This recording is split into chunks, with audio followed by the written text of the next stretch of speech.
Rồi, con vỗ tay đi. Vỗ tay, vỗ tay, vỗ tay, giỏi. Vỗ tay, vỗ tay, vỗ tay. Wow, cha mẹ giỏi quá. Vỗ tay tiếp đi con. Vỗ tay, vỗ tay, vỗ tay. Vỗ tay, vỗ tay, vỗ tay. Wow, con trai ngoan quá, con trai giỏi quá. Tiếp tục đi con. Tiếp tục con nha. 2, 3. Vỗ tay, vỗ tay, vỗ tay. Vỗ tay đi con. Jonathan. Vỗ tay, vỗ tay, vỗ tay. Vỗ tay đi. Vỗ tay, vỗ tay, vỗ tay, vỗ tay đi con. Jonathan. Trai ơi. Vỗ tay, vỗ tay, vỗ tay. Vỗ tay, vỗ tay, vỗ tay. Wow, vỗ tay làm gì miệng gì mà xấu quá vậy.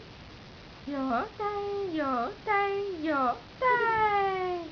Vỗ tay, vỗ tay. Trai vỗ tay đi. Baby, sao nó đang vỗ tay, vỗ tay. Ngạ. À, gà gà gà gà gà gà. À, gà gà gà gà gà gà gà. Vỗ tay đi. Vỗ tay đi con, giỏi. Vỗ tay, cha mẹ. Vỗ tay, vỗ tay, vỗ tay. Vỗ tay.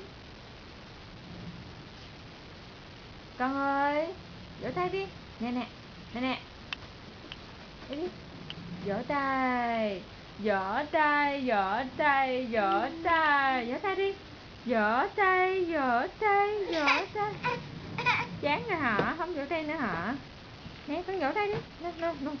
Vỗ tay đi, mẹ vợ mẹ thương. Vỗ tay. Ôi, làm biến rồi. Nè. Con. Con cha nó tên. Vỗ tay. Vỗ tay. Vỗ tay. Dòm như dép của mẹ mà. Vỗ tay đi. Con ơi. Cha nó tên. Vỗ tay. Baby, come on. Nè. Vỗ tay. Vỗ tay đi. Vỗ tay.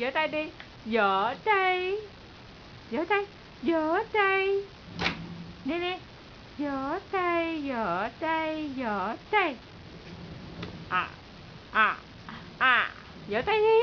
Cái gì không vỗ nữa.